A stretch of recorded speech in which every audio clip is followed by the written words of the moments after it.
Oke, yang terakhir nih, aku mau tanya, gimana sikap kita jika ada orang ini yang mengatakan bahwa apakah kita diam saja dan membiarkan orang lain melakukan keharaman?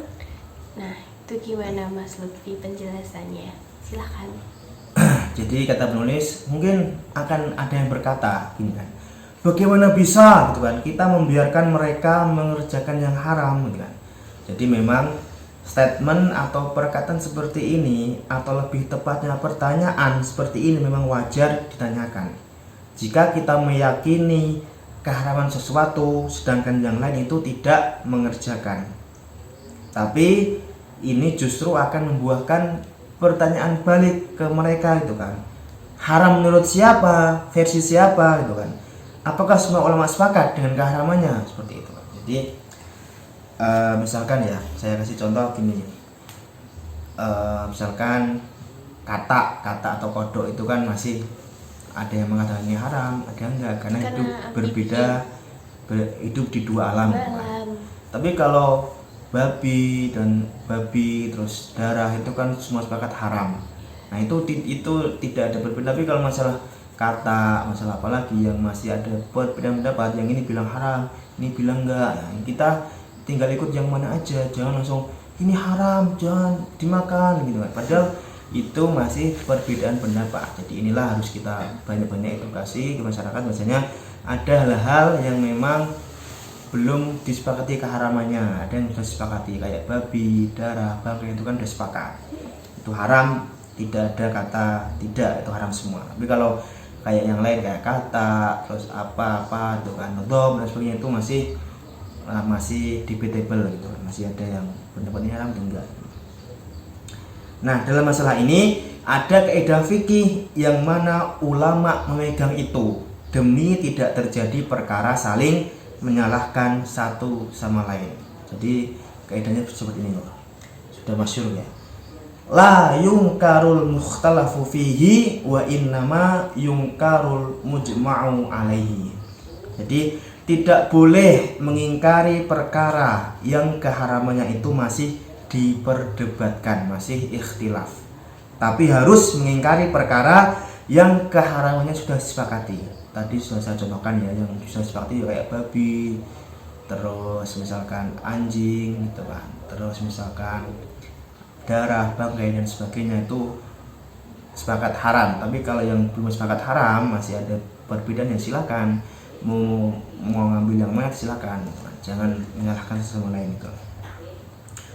Nah kaidah ini itu dijelaskan secara gamblang oleh Imam As-Suyuti dalam kitabnya yang memang ditulis untuk membahas kaidah-kaidah fikih, yaitu Al-Ashbah wan Nadhair, bahwa kita tidak bisa seenaknya menyalahkan orang lain yang melakukan sebuah perkara yang haramnya masih diperdebatkan. Mungkin saja gitu kan, ia berpegang dengan pendapat yang tidak mengharamkan itu, berbeda dengan apa yang kita pegang. Akan tetapi jika keharaman sesuatu itu sudah disepakati, seperti misalkan haramnya zina, mencuri, korupsi, riba, meninggalkan sholat dan sebagainya, seterusnya itu kan, maka tidak ada kata kompromi lagi, itu semua sepakat, nggak ada perbedaan pendapat.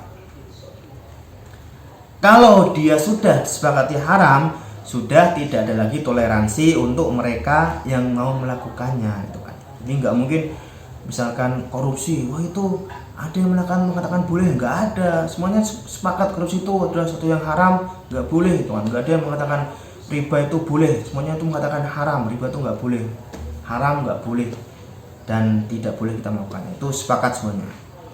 Nah di sini ulama fikih sangat memperhatikan keberlangsungan hidup harmonis antar sesama dengan tidak menyalahkan siapa yang berbeda dengan apa yang kita yakini gitu kan, selama memang apa yang diyakininya itu bersandar kepada pendapat ulama lain yang juga muktamad. Jadi yang penting perbedaan pendapat itu adalah ada dasarnya, ada dalilnya, yang itu memang dalil atau dasar yang muktamad atau yang yang iktibar, yang diakui, bukan yang abal-abal gitu kan. Itu Lor, balik kos ya. Oke, jadi kesimpulannya dari yang aku tangkap pada penjelasannya Mas Lutfi sore hari ini adalah kalau ada perbedaan nggak masalah, ya nggak masalah. Emang kita diciptakan di Allah itu menciptakan, ya emang kadang ada perbedaan pendapat, itu nggak masalah. Yang penting kita mentoleransi apa yang menurut kita itu emang berbeda, ya wes, ya udah, nggak usah nggak usah diperdebatkan, karena ya kita yakin aja sama apa yang kita tahu, tapi nggak perlu menyalahkan orang lain gitu teman-teman. Dan dengan yang penjelasan terakhir tadi, bahwa kalau misalkan ada pendapat yang membolehkan dan tidak membolehkan, ya silahkan kamu ikut dan percaya yang mana. Tapi kalau emang sesuatu itu udah jelas dilarang, ya udah jangan dilakukan atau dilaksanakan gitu ya teman-teman. Oke, sekian konten kita sore hari ini. Ya Allah, Panas ya. panas di Pati ini. BTW lagi cuaca ekstrim ya teman-teman. Jadi beberapa hari terakhir, mungkin semingguan terakhir ini tuh rasanya panas terus, walaupun tadi udah hujan juga, sekarang udah gerah lagi. Apalagi kita belum mandi, udah tadi pagi maksudnya.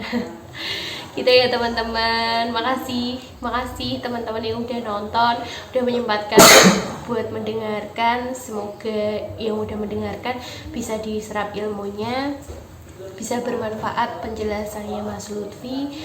Makasih banget pokoknya yang udah menyempatkan buat nonton ya.